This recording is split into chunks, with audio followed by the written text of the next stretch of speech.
It's certainly been a blessing to me to be able to be with you, and these past 21 weeks, I just don't know where they've gone so quickly.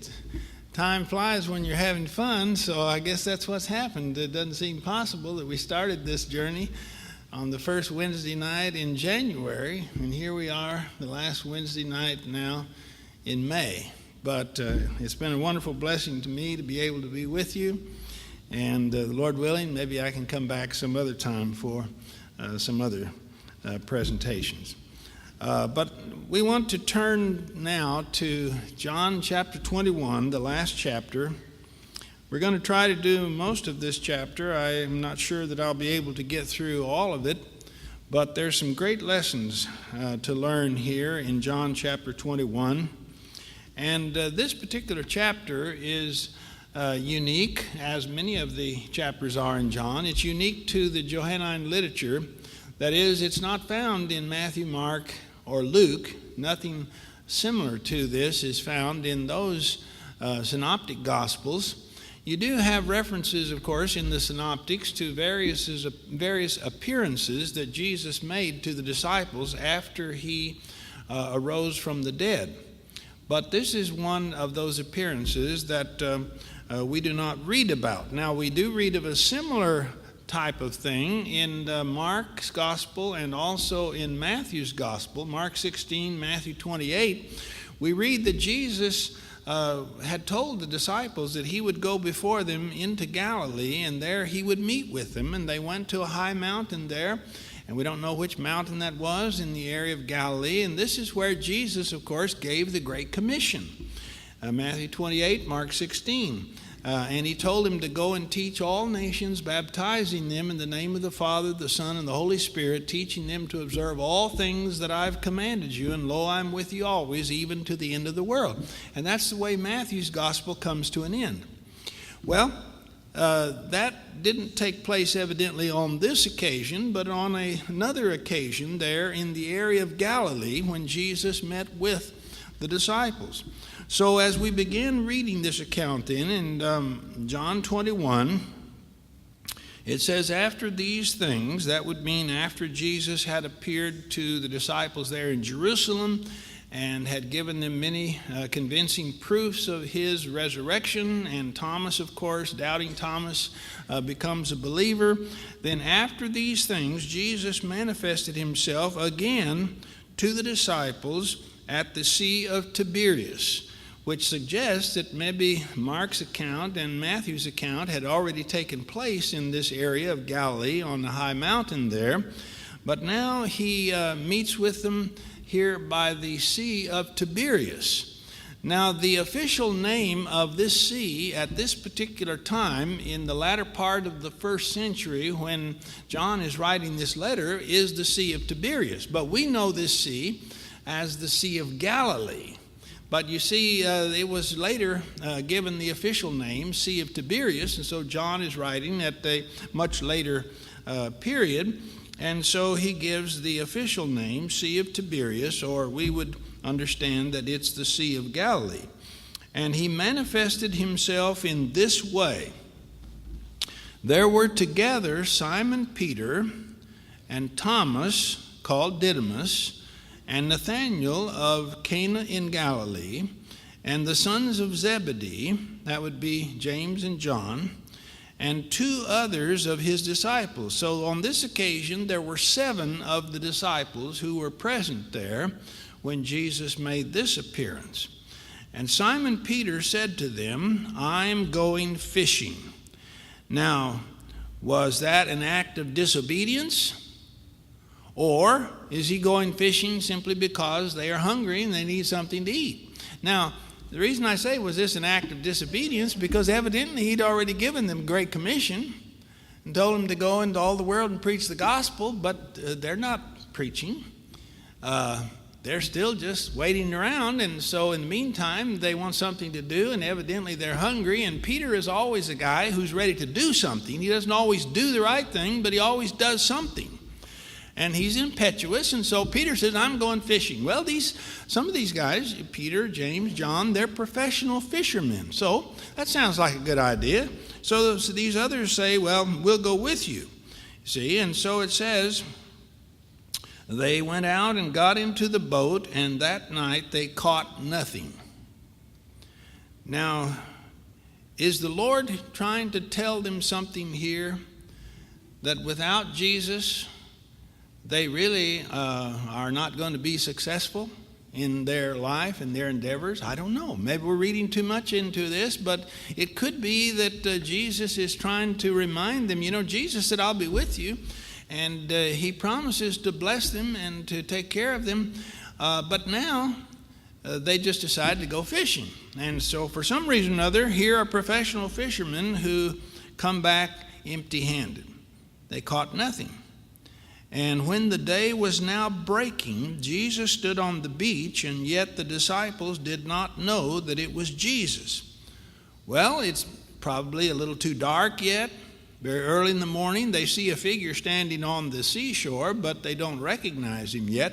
We're going to see in just a few moments that they're about 100 yards out into the sea. So obviously they see someone standing there about 100 yards away, but they don't recognize who it is, just as Mary, who came to the tomb. As we saw last week, she came very early in the morning. It was still not daylight, and she didn't recognize Jesus at first there either when he appeared to her. But anyway, the man standing on the seashore, verse 5, said to them, and of course this is Jesus, "Children, you do not have any fish, do you?" Now the way this is worded in the Greek, there's a Greek negative term that means, whenever it's used, it means that he expects a no answer. He's not asking this for information. He knows precisely the fact that they haven't caught a thing. But he wants them to acknowledge that, and so he said, "You don't have any fish, do you?" And of course he expects a no answer, and they answered him no. So, on the other hand, maybe this is something that Jesus is trying to teach them, that without him, they're going to have a difficult time, maybe even having enough for a livelihood. They're going to have to walk in faith, conscious of his presence in their life in order to be sustained and to be successful in whatever they do. Maybe that's part of the lesson here. Well, anyway, let's go on. Verse 6. And he said to them, "Cast the net out on the right side of the boat, and you will find a catch." And they cast therefore, and some of them they were not able to haul it in because of the great number of fish. Now when Jesus said to these professional fishermen, remember he's shouting from the shore about 100 yards away, and he says, "Throw your net out on the right side of the boat." Now you can imagine these guys probably just grumbling under their breath. Who does this guy think he is? We're professional fishermen. We've been throwing that net out on the right side and the left side and the front and the back all night long, and we haven't caught a thing. And now here's some wise guy on the shore that tells us, "Oh, well, just cast it out on the right side and you'll make a catch." Well, I'm reading between the lines. I don't know that they thought that, but I kind of imagine that at least some of them might have crossed their minds. Well, they finally decide, okay, we'll give it one more try. So they threw the net in on the right side of the boat, and they made such a great catch of fish, they were not able to haul it in. And then verse 7, "And the disciple therefore whom Jesus loved," and that's evidently John speaking of himself in the third person, as he always does in this letter, "the disciple whom Jesus loved said to Peter, 'It is the Lord.'" See, John immediately knew it's the Lord. It couldn't be anyone else. I mean, this didn't just happen by accident. The Lord has done a great thing here in giving us this large catch of fish. It is the Lord. And so when Simon Peter heard that it was the Lord, he put on his outer garment, for he was stripped for work. Now the King James Version says, "for he was naked." But that is not what the Greek actually means here. In fact, that's always been strange to me, why you go through the Bible and you read about these prophets in the Old Testament, they're going around prophesying naked. And of course that's ridiculous. It doesn't mean that at all. The terminology here in the Greek means, and if you look in the Greek lexicon, look up the term, it tells us that the sailors always stripped off their outer garment, and we would say they stripped down to their loincloth or their skivvies, or John Willis over at ACU says they stripped down to their swimming trunks. That's the way he puts it. Well, whatever.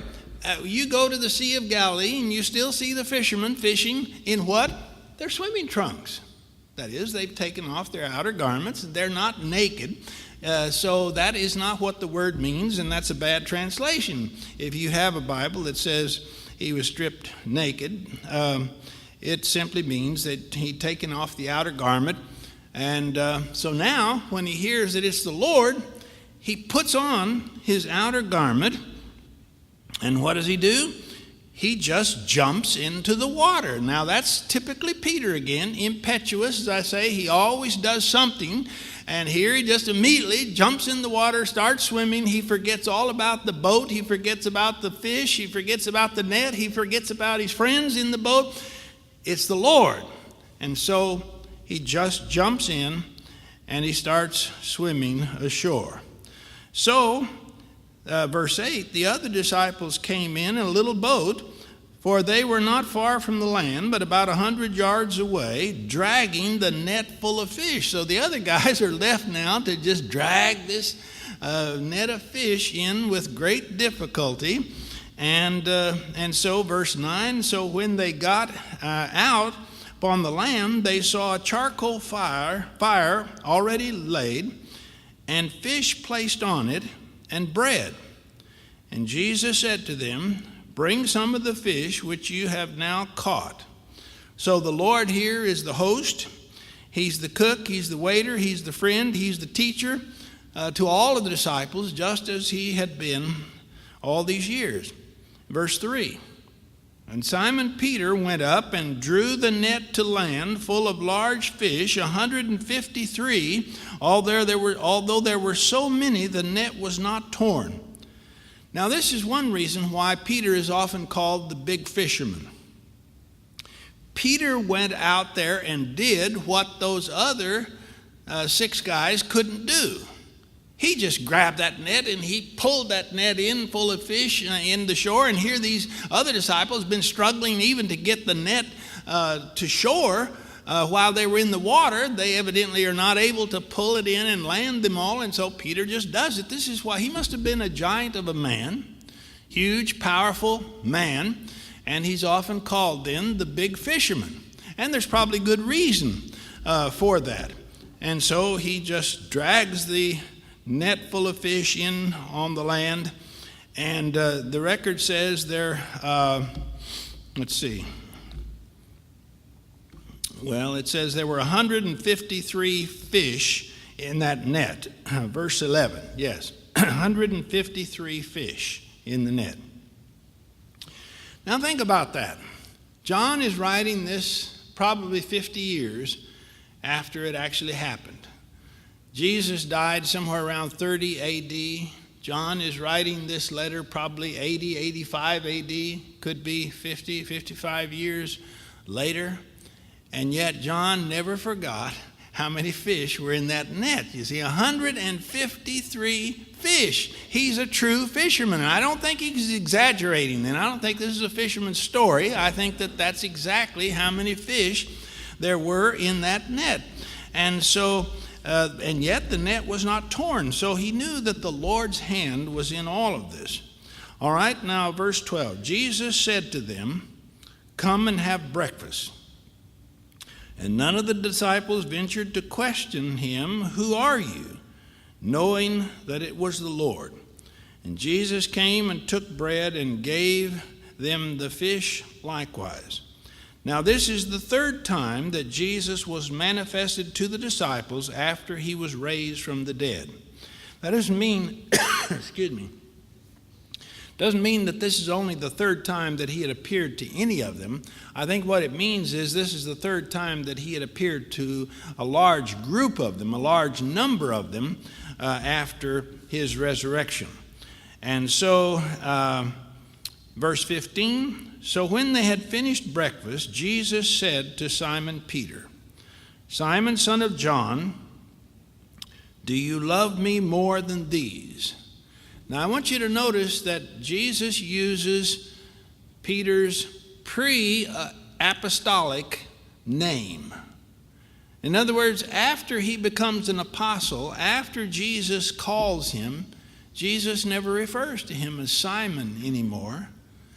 But now he calls him Simon, son of Jonah, or son of John, would be the way we would say it in English. And that it was his name when Jesus first met him, way back there in John chapter 1. When Jesus first met this man, he said, "Simon, son of John, or son of Jonah, you shall now be called Cephas." In other words, you're not going to be called Simon any longer. You're going to be called Cephas, because remember, Cephas is the Aramaic term for rock, and it's equivalent to the Greek term, which means rock, and it's anglicized in our New Testament, Peter. Petros in Greek is Peter in English, and so Peter was called a rock by Jesus. Jesus named him Rocky, gave him a nickname. Okay? But see, Peter hadn't been a rock. Peter had been like the shifting sand. Peter had denied his Lord. Peter not only denied knowing Jesus, Peter even cursed Jesus. When he was there, you remember at night, warming himself by the fire, and they questioned him. "You were one of them, you were with him," and so on. And finally they hem him up, and one of the servants said, "I saw you in the garden with him." And Peter denied him, and he cursed Jesus. And so now Jesus goes back to that pre-apostolic name. Peter hadn't acted like a rock, and he had betrayed and denied the Lord. So now Jesus called him his original name, Simon, son of Jonah, or son of John.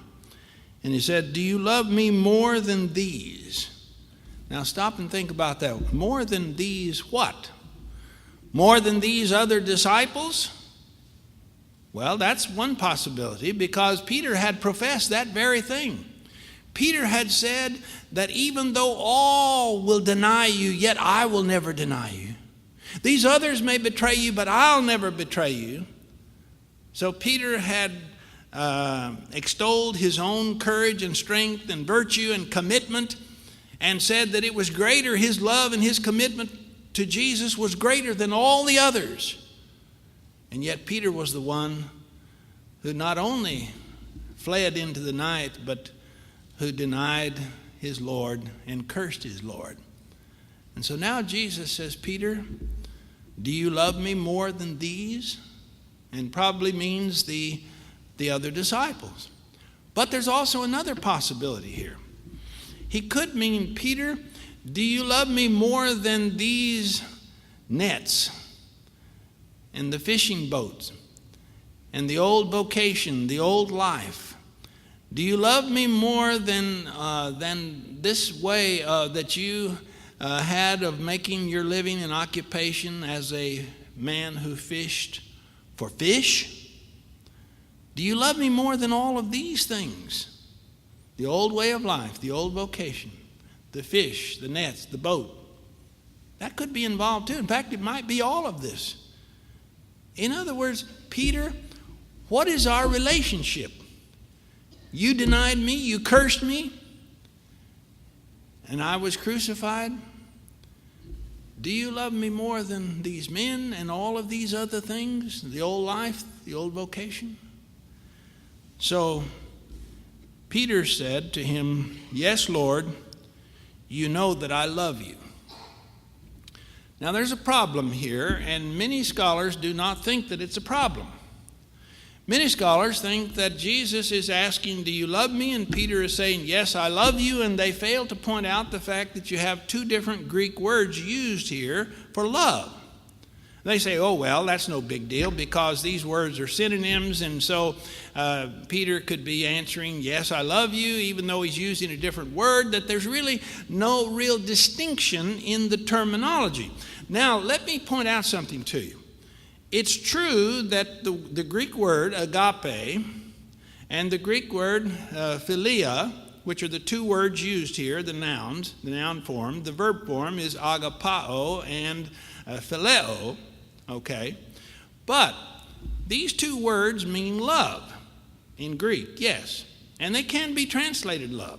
And sometimes they're used in a synonymous way. But I'm convinced that it's not in this text, not in this passage. Remember, the only way you know what a word means is not by going to a dictionary or a lexicon, but it's by going to the context of the passage, because context always determines what a word means, how it's used in context. In real estate, they say that it is what? Location, location, location. Everything depends upon the location of the house to determine the worth of the house. You can build a $1 million house, but if you build it in the slums, I guarantee you it's not worth $1 million. You won't be able to sell it for that. Or on the other hand, if you go out here in Highland Park somewhere or University Park, and even if they would let you, which of course they won't, but you just build a shack there in the midst of those $1 million homes, it's not going to be worth $1 million. Nobody's going to pay you what you think it's worth because of the area, because it's always location. See, location, location, location. Same thing is true in the text. It's always context, context, context. And the only way you can know how a word is used is to see it in its context. What I want you to notice here as we read this account is that the first two times when Jesus says, do you love me, he uses agapao, or the noun would be agape, love. And Peter both times answers, yes, Lord, you know that I love you, but he used a different Greek word. I have philia, love, you see, or the verb form phileo, love. Now, what's the difference in these terms? Actually, agape is the deepest kind of love, the greatest kind of love. It involves the greatest kind of commitment to a person. If you have agape love, that means you always act in the best interest of the other person, regardless of how you feel. Now, on the other hand, phileo love has to do primarily with friendship love, or even family love, you see, between siblings. And it has a lot to do with how you feel. It has to do with, do I like this person as my friend? Do I feel good about this person? Do I have warm, fuzzy feelings when I'm around this person? Now, you see, that doesn't come into the picture when you're talking about agape love, because agape love is commanded. Phileo love is never commanded. Now, this shows you that there has to be a distinction. Even though these words are synonyms and there's an overlapping here, yet there's also on the edges, there's a very clear distinction depending on the context. And this is one of the contexts where we're going to see that. All right? The only kind of love that can be commanded or is commanded in the whole Old Testament and also the New Testament is agape love. Phileo love is never commanded. Why? Because you can't command feelings. You can't command a person to like somebody or to feel good about this person or to have warm, fuzzy feelings, or to be emotionally attached to this person. Emotions and feelings cannot be commanded, but action can be commanded, and that's the primary meaning of agape. You act in the best interest of this person regardless of how you feel. You may not like that person. You may be angry and upset with that person, but God commands you to love that person. Now, I said in both Old and New Testament this is true. Phileo is never commanded. Agape is always commanded. Now, how could this be true in the Old Testament? Because the Old Testament was not written in Greek. The Old Testament was written in Hebrew. I thought we were talking about Greek here. We are, but remember, in 250 BC, the Jews no longer spoke Hebrew, and so Greek had become the language of the ancient world, and so they translated the Hebrew Old Testament into Greek, and that's what is called the Septuagint translation. And as a matter of fact, in the first century, that was the Greek Bible, the Greek Old Testament, the one that the Jews knew mostly. And as a matter of fact, almost every passage in the New Testament that is quoted from the Old Testament is not quoted from the Hebrew, it's quoted from the Greek Old Testament, the Septuagint, you see.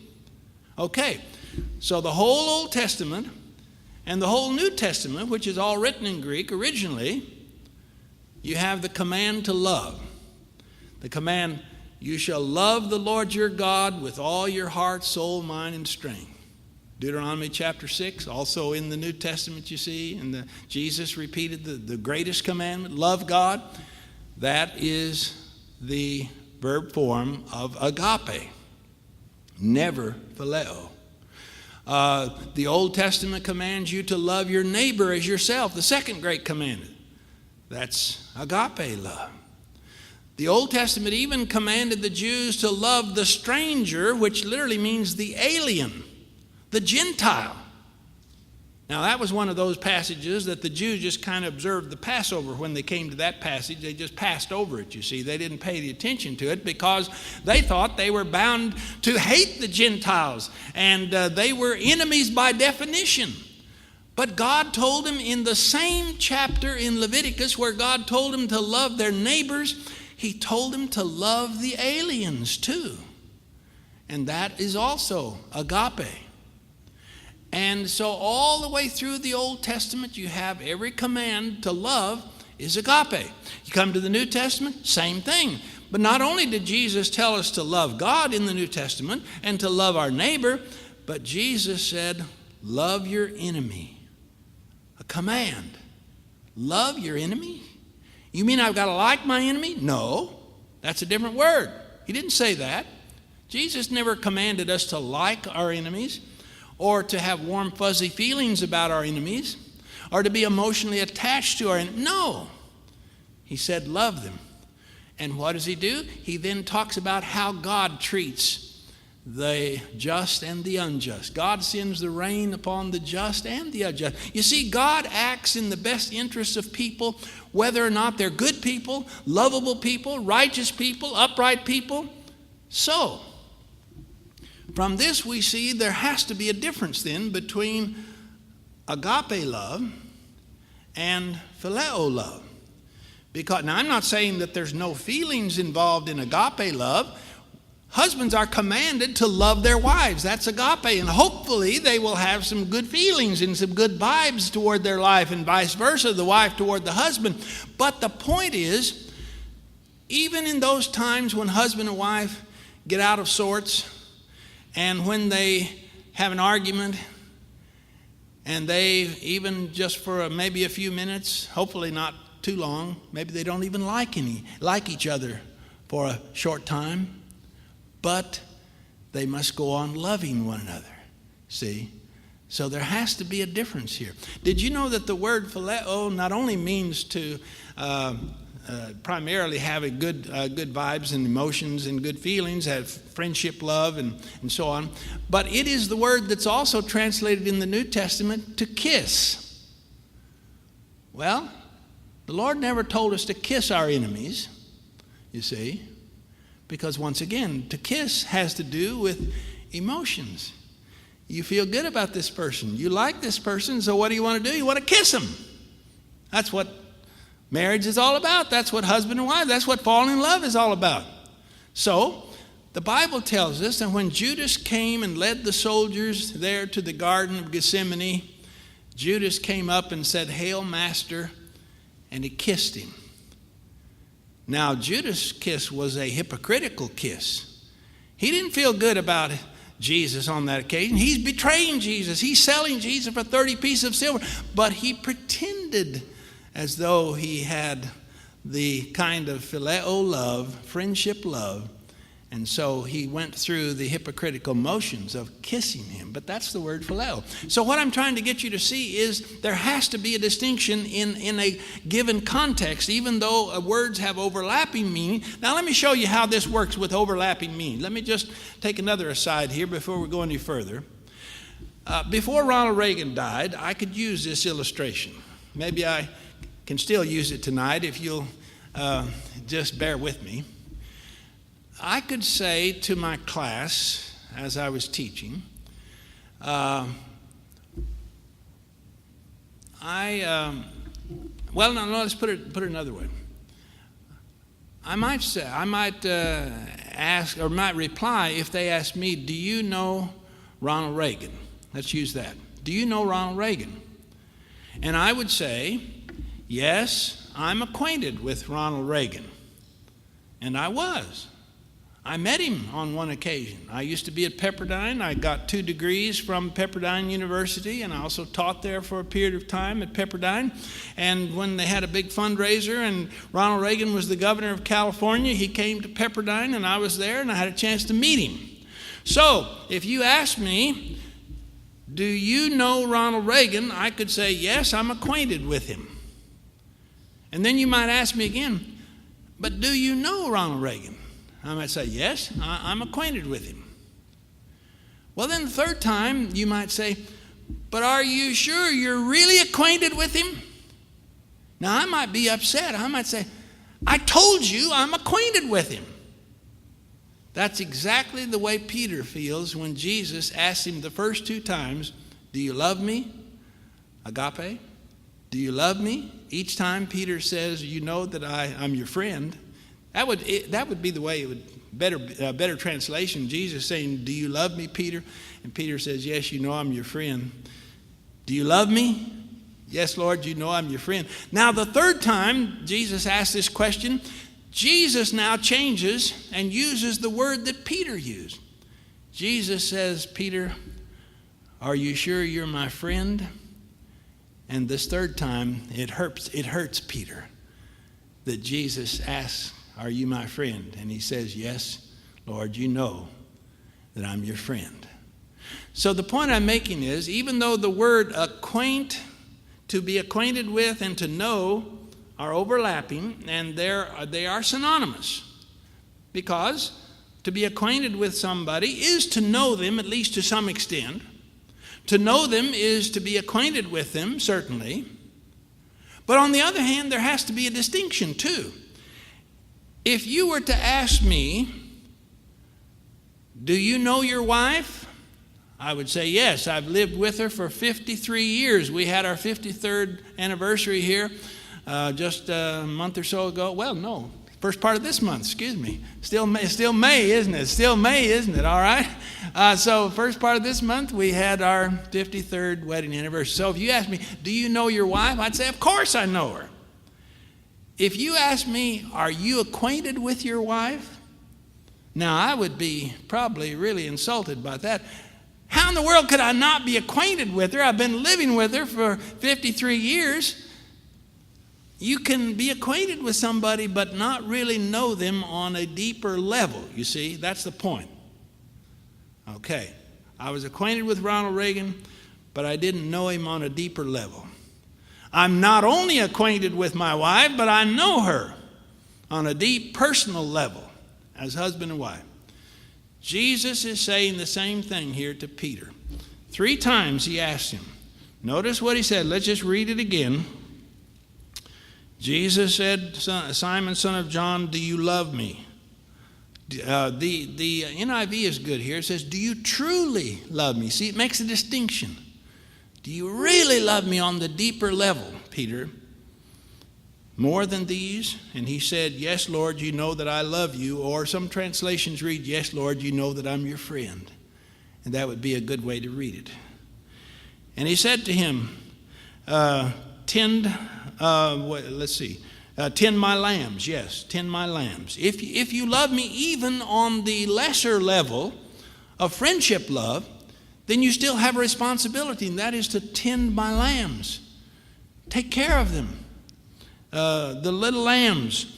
You've been interested in in actual fish, but I'm making you a fisher of men, and you're to tend the lambs in my flock.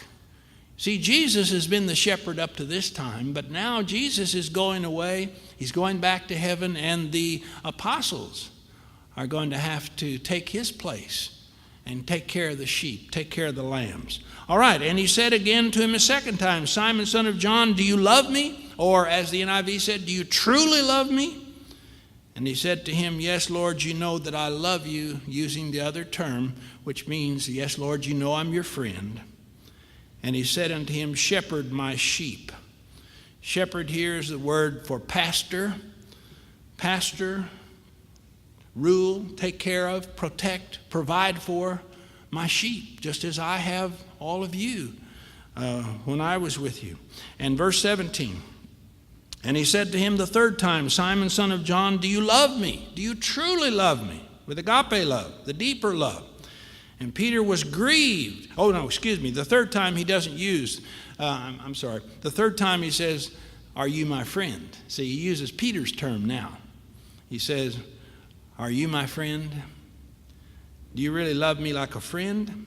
And Peter was grieved because he said to him the third time, do you love me, or are you my friend?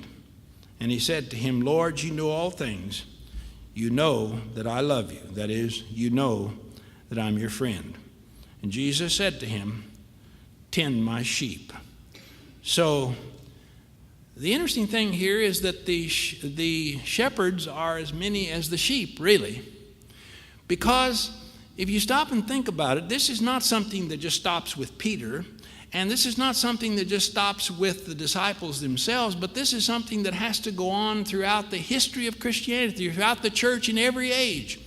Because each one of us are here today as sheep, and there was one or more shepherds who helped us, who taught us, who tended us, who cared for us, who provided for us, who encouraged us. We wouldn't be here as Christians were this not the case. I can look back in my own life. I met a boy in the Navy who was a Christian, and he shepherded me. I wouldn't be a Christian were it not for that boy in the Navy. But there were others too along the way. Older men and women who were like a mother and father to me.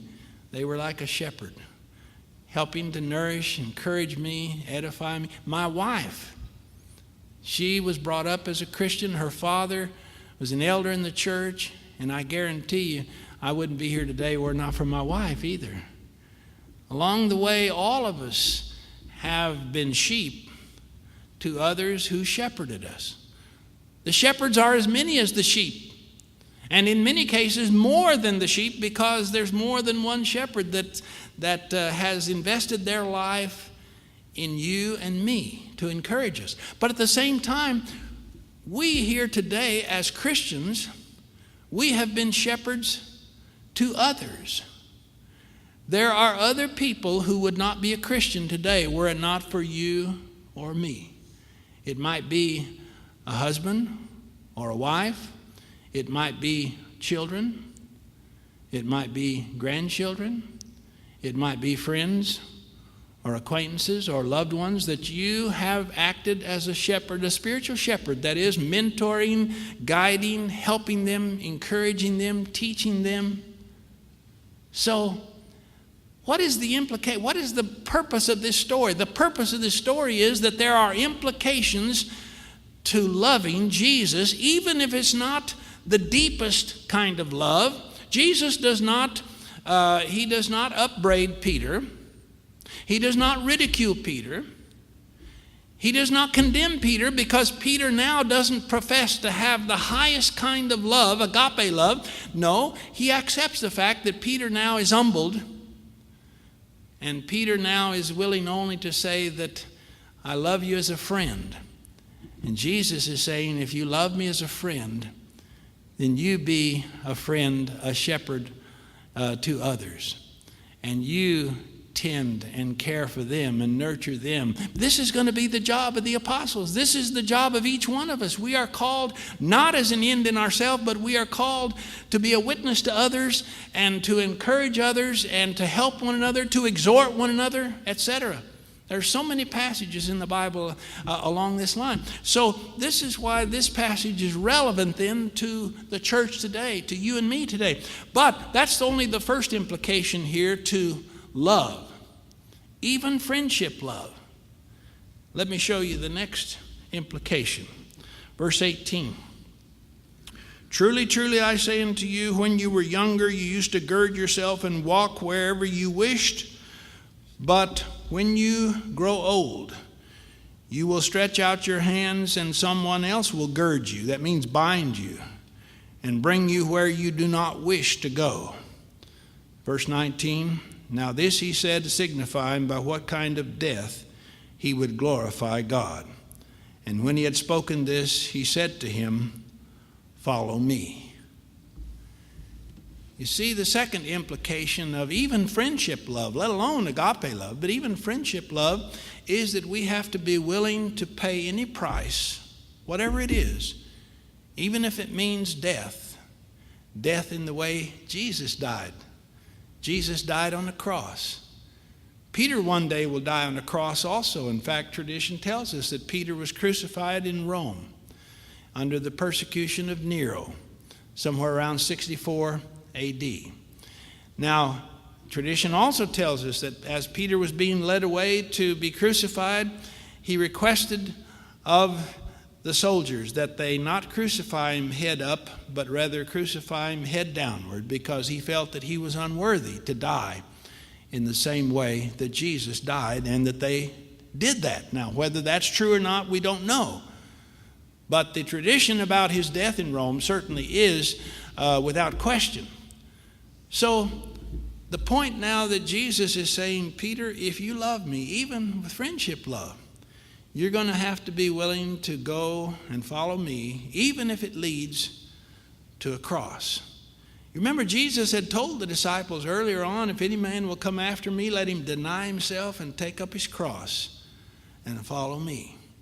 Now, when Peter hears this, Peter is really getting uncomfortable now, because Peter turned around, verse 20, and saw the disciple whom Jesus loved following them, the one who also leaned back on the breast at supper and said, Lord, who is the one who betrays you?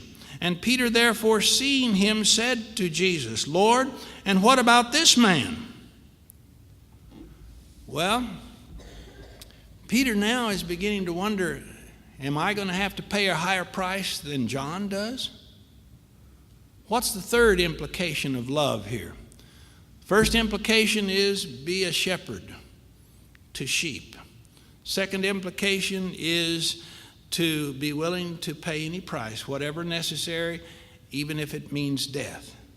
Third implication to love here is that it's not a question of what others do or don't do, or what happens to others, or it's not a question of whether or not other people will get off easier than you do. So Jesus is saying it's not a question of what's going to happen to John. See, he sees John now. Peter, what about him? What's going to happen to him? If they're going to bind me and lead me where I don't want to go, and it's going to be my death, is John going to get off scot-free? So Jesus says this then in verse 22. If I want him to remain until I come, what is that to you? You follow me. Now, Jesus didn't say that John was going to live until Christ comes back again. That's the way the Book of Mormon reads, but that's not what Jesus said here. Jesus just said, if I want him to remain until I come, what is that to you? You follow me. So, it simply means this, that Christianity in the church is not just a social club. It's not just a social contract. We don't just look around and see what everybody else is doing and then think, well, okay, I'll do that if everybody else does. But if somebody doesn't carry their fair share of the load, or if somebody doesn't pay as high a price, or if somebody gets off scot-free and they don't suffer as much as I do, then, hey, I'm going to bail out. You know, there are people who do that. And Jesus is trying to say, I thought we had a I thought we had a relationship, Peter. I thought you had a commitment to me. You said that you love me, even if it's just with friendship love. I thought that we had a commitment here and a relationship. So you see, the church doesn't have to do, it's not a question of what others do or don't do. Through over 50 years of preaching, I have seen brethren come along and they'll say, oh, well, they don't show up for work days at the church building. We have a work day, we need everybody to come out and help clean the facilities or work in the yard or paint or whatever. And hey, there's only a handful show up, and so people get real upset. Hey, I'm quitting, I'm out of here. I'm not coming if they don't come. Jesus is saying it's not a question of what others do or don't do, what others say or don't say. What is that to you? You follow me. If we have a commitment, and if you love me even with friendship love, you're supposed to be committed to me regardless of what happens to anyone else. And so regardless of what happens to John, or regardless of what John does, if he gets off easier, that's not the point, Peter. Peter, it's your relationship to me. Stop looking around at others. Some people say, well, most of these Christians don't give like they ought to give. In fact, I saw some statistics just recently that said the average contribution in not just Churches of Christ, but across the board in Christendom, the average contribution that people make who claim to be Christians is between 2 and 3% of their earnings, between 2 and 3%. Very few people tithe. Very few people give a minimum of 10%. In fact, I've seen some other statistics that says that 20% of the people in the church do 80% of the giving. And 80% of the people do 20% of the giving. Well, because of that, I've seen people get discouraged, and they just, if the rest of the people are not going to give and give liberally, then I'm not going to, so they cut back their contribution. And so people look around at others, and Jesus is saying, what is that to you, what others do? If others don't live the Christian life, if others are not committed, if others don't give, if others don't work, if others don't turn out for visitation night or do evangelism or try to share the gospel, what is that to you? If you love me and you have a relationship with me, then this is what you're to do. You follow me. Follow me in life, walk with me, serve others, tend my sheep, shepherd my flock, be willing to go all the way, even if it means death, and don't worry about what others do or do not do. If others are unfaithful, if others fall by the wayside, it hurts us, but it doesn't destroy us. It shouldn't, because we have a relationship with the Lord, and He's our Savior, and He's our God, and He's our Lord, and He redeems us, and He saves us, and He gives us hope of eternal life. We're saddened if others fall by the wayside, but that shouldn't determine my life and my destiny. Now let me give you one final illustration of this. And the early church got the message here from this passage and from other passages of Jesus. We know of actual examples in church history where when Christians were being fed to the lions, or Christians were being burned on crosses, Christians were being torn to bits by the wild animals, there were actually Roman soldiers who laid down their weapons and who chose to die with the Christians rather than live in a pagan world. Because, you see, they had never seen people sing hymns of praise in that moment of death. And that's what the Christians did in the arenas. As they died, they were singing praises, singing hymns to the Lord, praising God. That just blew the Roman mind. They couldn't understand things like this. They expected to hear words of cursing coming out of the mouths of these Christians, cursing their tormentors and their executioners. But no, they praised the Lord. Now let me give you one specific illustration of that. Cyprian was a bishop of the church in Carthage, North Africa, in the terrible Decian persecution, which started in 250 AD. And Cyprian was arrested, and he was brought into the arena where all the howling mob was, just waiting to watch the spectacle of this old faithful Christian being executed. And so they led Cyprian up to the podium there. They had a raised platform where where the execution was to take place. They started to bind his hands so he wouldn't resist, and he said, you don't need to bind my hands. I'm not going to resist. And he carried a little bag with him. And as he climbed up on that raised platform, he took that little bag in his hand and he walked over to the executioner, and he said, "Sir, I want to thank you for what you're about to do, for you are about to usher me into the presence of my Lord. And I want to give this to you as an expression of gratitude." And in that bag was money. All the money that he had. Wasn't very much, but it was all of his worldly wealth. Handed that bag of money to the executioner, and then he went over and put his head down on the block, and the executioner raised his large two-handed sword and cut off his head. But what do you suppose that executioner thought about that night? When he went home and he lay his head down on his pillow, what do you suppose went through that executioner's mind? Could it be true what these Christians say? That Jesus is alive, and when they die, they go to be with the Lord, and that death is not the end, that there's life beyond this life, and they're not afraid to die. And he even gave me this bag of money and expressed his appreciation that I was about to usher him into the presence of the Lord.